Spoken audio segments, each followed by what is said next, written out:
Sir ఇక్కడ sir ఇప్పుడు intermediate అయిపోయిన తర్వాత సో చాలా మంది స్టూడెంట్స్‌కి లేకపోతే మెజారిటీ ఆఫ్ ది లేకపోతే 50% ఎంతో కొంతమంది మ్యాథ్స్ అనేది సరిగ్గా రాదు. బీటెక్‌లో గాని, బీఎస్సీ రిలేటెడ్ ఏదన్నా డిగ్రీ రిలేటెడ్ ఏదన్నా అక్కడ మ్యాథ్స్ అనేది హ్యూజ్ ఉంటది. నెక్స్ట్ లెవెల్ మ్యాథ్స్ ఉంటది. సో కొంతమంది మ్యాథ్స్ రాదు. కానీ వాళ్ళందరూ బీటెక్ సాఫ్ట్‌వేర్‌లో జాబ్ చేయాలన్నా గాని, ఏఐ రిలేటెడ్ గాని సో బ్లైండ్‌గా వాళ్ళు తీసేసుకుంటారు. వాళ్ళు సరిగ్గా నాలెడ్జ్ లేకుండా. అక్కడికైతే వాళ్ళ సబ్జెక్ట్స్ అన్నీ ఆగిపోతది. సో ఇప్పుడు ఒక స్టూడెంట్ ఇంటర్ అయిపోయిన తర్వాత ఒక స్టూడెంట్ మీ దగ్గరకొచ్చిన తర్వాత సో ఆ స్టూడెంట్‌ని మొత్తం రీసెర్చ్ ఆ స్టూడెంట్ మొత్తం స్టడీ చేసి ఆ స్టూడెంట్ నాలెడ్జ్‌ని బట్టి మీరేమైనా సజెషన్స్ ఇస్తారా? నీకు బీటెక్ అయితే ఈ కోర్స్ ఈ బ్రాంచ్ అయితే నీకు బెస్ట్.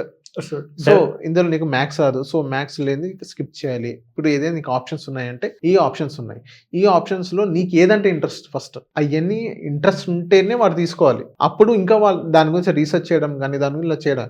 సో ఇలా చాలామంది తెలియక బీటెక్స్ తీసుకున్నారు. లాస్ట్ ఒక 10 ఇయర్స్ బ్యాక్‌గ్రౌండ్ తీసుకున్నా గానీ ఫ్రమ్ ద 2015-16 ఆ రేంజ్‌లో తీసుకున్నా గానీ అప్పటి నుంచి చాలామంది బీటెక్ స్టూడెంట్స్ మొత్తం ఫెయిల్ అయ్యి కూర్చున్నారు. సో వాళ్ళు సరిగ్గా పాస్ పర్సెంటేజ్ కూడా సరిగ్గా లేదు. సో అలాంటి వాళ్ళని మీరేమైనా ట్రైన్ చేస్తారా? అది మెయిన్ క్వెషన్. సో మేమేం చేస్తామంటే సో ఎవరైతే స్టూడెంట్ ఇంటర్మీడియట్ సెకండ్ ఇయర్ అయిపోయిన తర్వాత if they want to join into BTech so నేనేమంటానంటే ట్రెండ్‌ని చూసో లేదంటే సొసైటీలోనే హైప్‌ని చూసో ఒక పర్టిక్యులర్ కోర్స్ నువ్వు సెలెక్ట్ చేసుకోవాలి. అవును. నీ పర్సనాలిటీకి సెట్ అవుతుందా లేదా అనేది మామూలుగా if he is having interest మనం ఏం చేయలేము మామూలుగా. సో దాని గురించి ఫర్ ఎగ్జాంపుల్ మేము ఇప్పుడు సిఎస్సి ఫ్యామిలీ గురించి ఎక్కువ డీల్ చేస్తూ ఉంటాం. Artificial intelligence, machine learning, artificial intelligence, data science, cyber security. నేనేం చేస్తానంటే ఇంటర్మీడియట్ సెకండ్ ఇయర్ అయిపోయిన పిల్లలకి I call upon top industrial mentors so from different companies వాళ్ళతో ఈ సైబర్ సెక్యూరిటీలో ఏముంటుంది, ఈ సబ్జెక్ట్స్ ఏముంటాయి, సో దీనికి మా వాళ్ళకి కావాల్సిన స్కిల్ సెట్స్ ఏంటి, అవి మీకు సెట్ అవుతాయా, లేదంటే ఆర్టిఫిషియల్ ఇంటెలిజెన్స్ ఉందండి. ఇప్పుడు ఆర్టిఫిషియల్ ఇంటెలిజెన్స్కి lot of mathematics is very important. Okay. So program solving, logical thinking, continuous coding artificial ఇంటెలిజెన్స్కి వెరీ ఇంపార్టెంట్. సో మేము స్టూడెంట్కి ఏం చెప్తామనంటే ఆర్టిఫిషియల్ ఇంటెలిజెన్స్లో మ్యాథ్స్ ఉంటుంది, artificial intelligence problem solving, logical thinking, continuous coding ఉండాలి. నీ మైండ్ సెట్కి నీకు అది సెట్ అవుతుందా? Okay. So you calculate about నీ క్యాపబిలిటీ అనేది స్టూడెంట్కి తెలుస్తుంది. But letting them know about the course completely is our responsibility. So నేను కూడా అది కెరియర్ కౌన్సిలర్స్తోనో లేదంటే కాలేజ్ ప్రమోటర్స్తోనో చెప్పట్లేదు. సో మేము ఇక్కడ ఏం చేస్తున్నామంటే ఫర్ ఎగ్జాంపుల్ స్టూడెంట్ ఏఐ తీసుకుంటున్నాడు అని అంటే నేను సాఫ్ట్వేర్ కంపెనీలో వర్క్ చేస్తున్న ఎస్పెషల్లీ ఏఐ ఇంజనీర్తో అట్లీస్ట్ 5 years ఎక్స్పీరియన్స్ ఉన్న ఏఐ ఇంజనీర్తో నేను స్టూడెంట్తో మాట్లాడిస్తాను. So he can understand how depth the artificial intelligence is and ఆ తర్వాత స్టూడెంట్ డిసిషన్ తీసుకోవచ్చు. Okay sir. ఇప్పుడు బీటెక్ కంప్లీట్ అయిపోయిన తర్వాత చాలామంది జాబ్లెస్గా ఉన్నారు. సో దగ్గర 80% ఆఫ్ బీటెక్ కంప్లీట్ అయిన గ్రాడ్యుయేషన్ అయిపోయిన స్టూడెంట్స్కి జాబ్ లేదు. 80% వాళ్ళకి రీజన్ ఏమై ఉండిద్దని మీరు అనుకుంటున్నారు?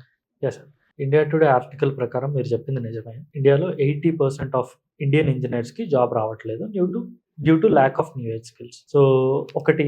సో ఫస్ట్ థింగ్ వచ్చేసేసి హ్యూజ్ కాంపిటీషన్ అండి. సో ఫర్ ఎగ్జాంపుల్ నేను ఫుడ్ టెక్నాలజీ, కాకపోతే నేను కూడా ఐటీ సెక్టర్లోకి రావాలి అనుకుంటున్నాను. సో అది huge competition. Everyone wants to. మీరు మీ సిస్టర్ గురించి కూడా చెప్పారు. So she also wants to get in to IT sector. Huge competition ఒకటి. సెకండ్ థింగ్ వచ్చేసరికి lack of foundation. For example నేను state syllabus background student. So Andhra Pradesh state syllabus background student. So నేను state syllabus background స్టూడెంట్ని. నాకు programming classes BTech first ఇయర్లోనే ఉంటాయి. Until BTech first year వరకు నాకు అసలు ప్రోగ్రామింగ్ అంటే ఏంటో కూడా తెలియదు. ఓకే. సో కంపారిటివ్లీ ఒక సిబిఎస్ఈ స్టూడెంట్ చూసుకుంటే సిబిఎస్ఈ స్టూడెంట్కి 6th క్లాస్లో సి ప్రోగ్రామింగ్ ఆప్షనల్ సబ్జెక్ట్ ఉంటుంది. క్లాస్ 8కి వచ్చేసరికి హెచ్టిఎంఎల్ అంటే ఏంటి, సిఎస్ఎస్ అంటే ఏంటి అనేది తెలుసుకుంటాడు. ఓకే. నాకు బీటెక్ 3rd yearలో తెలుస్తుంది. ఒక సిబిఎస్ఈ స్టూడెంట్కి 12th standardలో అంటే ఇంటర్మీడియట్ సెకండ్ ఇయర్లో ఆర్టిఫిషియల్ ఇంటెలిజెన్స్ పబ్లిక్ ఎగ్జామినేషన్ ఉంటుంది. ఇప్పుడు ఓకే. సో నాకు ఎప్పుడు తెలుస్తుంది? సో నేను బీటెక్లో జాయిన్ అయిన తర్వాత తెలుస్తుంది. అంటే ఇప్పుడు మన స్టేట్ సిలబస్ అంతా లాగ్ ఉన్నారా? సో ఎస్, యూజువల్లీ కంపెనీకి కావాల్సిన స్కిల్స్ స్టేట్ సిలబస్ అందించలేకపోతుంది అనేది నా పాయింట్. అందించలేకపోతుంది అనేది మీ పాయింట్. అక్కడ స్టేట్లో ఉన్న టీచర్స్ కూడా అలాగే ట్రైన్ అవ్వాలిగా మరి. సో ఆబ్వియస్గా ఇట్ ఈస్ నాట్ లైక్ రేపు పొద్దున కల్లా అయిపోతుంది అనేది కాదు. అవును. సో డెఫినెట్ గా everyone should have technological related knowledge. So the government of Andhra Pradesh is also training many employees in artificial intelligence. Okay. MLAs, MPs కు కూడా రీసెంట్ గా ట్రైన్ చేస్తున్నారు ఆర్టిఫిషియల్ ఇంటెలిజెన్స్ గురించి అని విన్నాను నేను. ఓకే.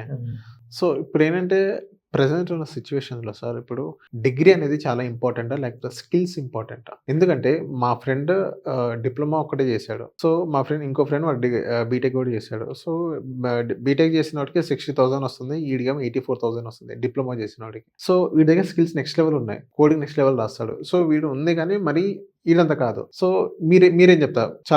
చాలా రేర్ ఉంటారా? లేకపోతే అందరూ ఇలాగే ఉన్నారంటారా? డిగ్రీ ఎవరికి కావాలండి? డిగ్రీ ఎవరికి కావాలి? డిగ్రీ ఎవరికి కావాలి? మీ దగ్గర స్కిల్ ఉంటే డిగ్రీ ఎవరికి కావాలి? ఓకే.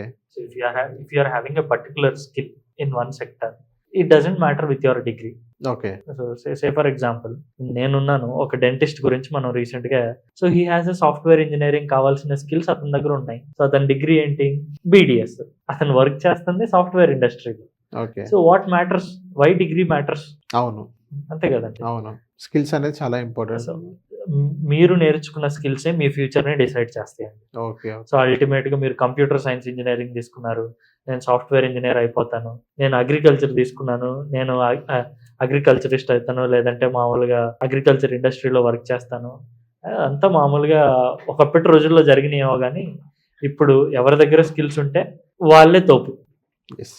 అండ్ లాస్ట్ ఇప్పుడున్న 12th స్టాండర్డ్ ఇంటర్ అయిపోయిన స్టూడెంట్స్‌కి ఇప్పుడు ఎవరైతే ఎంసెట్‌కి ప్రిపేర్ అవుతున్నారో ఇప్పుడు దాని తర్వాత సో బీటెక్‌లో జాయిన్ అవుదాం అని అనుకుంటారో సో వాళ్ళందరికి మీరేం చెప్తారు? సార్ నేను బీటెక్‌ని చాలా క్రూషియల్ స్టేజ్‌గా చెప్తానండి. సో ఎందుకంటే ప్రతి ఒక్కరి జీవితంలో 3 స్టేజెస్ ఆఫ్ లైఫ్ ఉంటుంది. సో ఒకటి లెర్నింగ్ స్టేజ్. సో అంటే నేను 12th స్టాండర్డ్ వరకు లెర్నింగ్ స్టేజ్‌గా కన్సిడర్ చేస్తాను. ఈ లెర్నింగ్ స్టేజ్‌లో ఏంటంటే మనం ఏం చేసినా కూడా, ఒకవేళ తప్పు చేసినా కూడా ఇంకోసారి ఒప్పు చేసుకునే అవకాశం ఉంటుంది. యెస్. సో లెర్నింగ్ స్టేజ్ తర్వాత రెస్పాన్సిబిలిటీ స్టేజ్. ఆ రెస్పాన్సిబిలిటీ స్టేజ్ ఏంటంటే మీ B Tech 4 years responsibility stage. So where I call it as a golden stage. Okay. So ఆ తర్వాత స్టేజ్ వచ్చేసి సెటిల్మెంట్ స్టేజ్. సెటిల్మెంట్ స్టేజ్ అంటే పెళ్లి, పిల్లలు, మ్యారేజ్, సో మీరు సంపాదన, అదంతా సెటిల్మెంట్ స్టేజ్. నేను ఇక్కడ గోల్డెన్ స్టేజ్ గురించి మాట్లాడుతాను. గోల్డెన్ స్టేజ్లో మీరు నేర్చుకున్న స్కిల్స్ మీ సెటిల్మెంట్ స్టేజ్ డిపెండ్ అయి ఉంటుంది. ఓకే. సో బీటెక్ అయిపోయిన తర్వాత ఏముంది, ఇంటర్మీడియట్ వరకు చాలా కష్టపడ్డాము, ఒక హాస్టల్ భవనాల్లో మామూలుగా జైలు ఖైదీల్లాగా ఉండి నేర్చుకున్నాము అనే ఫీలింగ్లో ఉండి ఇంకా బీటెక్లో జాయిన్ అవుతున్నాను, నేను ఫ్రీ అయిపోతాను, సో నాకు ఇంకేం ఉండదు, కమ్మగా ఎంజాయ్ చేయొచ్చు అనే ఫీలింగ్లో ఉంటే మాత్రం ఇంజనీరింగ్ జాయిన్ అవ్వాలనుకుంటున్న students, you are entering into a responsibility stage. Okay. ఈ రెస్పాన్సిబిలిటీ స్టేజ్ ఈ 4 ఇయర్స్ మీరు నేర్చుకున్న స్కిల్స్ని బట్టి, ఈ 4 ఇయర్స్ మీరు చదివిన దాన్ని బట్టి మీ ఫ్యూచర్ అంటే నెక్స్ట్ 40 ఇయర్స్ సెటిల్మెంట్ స్టేజ్ అనేది డిపెండ్ అయి ఉంటుంది. So be serious in for the student. So be serious in this 4 years. ప్రతిరోజు ఒక స్కిల్ నేర్చుకోండి, ఎందుకంటే టెక్నాలజీ అనేది ర్యాపిడ్ గా గ్రో అవుతుంది. So it is unimaginable for us what is coming tomorrow. So ఏ అడ్వాన్స్మెంట్ వస్తుంది అనేది రేపటి రోజున మామూలుగా ఏదైనా అడ్వాన్స్మెంట్ వస్తుంది అనేది మనం చెప్పలేము అనమాట. సో 2026 లోనే 80% ఆఫ్ ద పీపుల్ కి అన్ఎంప్లాయ్మెంట్ రేట్ ఉంది. 80% ఆఫ్ ఇంజనీర్స్ కి జాబ్ ఆపర్చునిటీస్ అనేది లేదు. సో జాయిన్ అయ్యే పిల్లలు 2030లో బయటకు వస్తారు. ఇమాజిన్ 2026లోనే ఎంత సిచ్యువేషన్స్ ఇంత టఫ్ గా ఉన్నప్పుడు 2030లో ఇంకెంత టఫ్ గా ఉండొచ్చు. అండ్ ఆర్టిఫిషియల్ ఇంటెలిజెన్స్ వల్ల ఇంకెన్ని జాబ్ ఆపర్చునిటీస్ పోవచ్చు. అవును. Okay. Understood. So thank you sir మా సోషల్ పోస్ట్ వచ్చినందుకు. Thank you very much.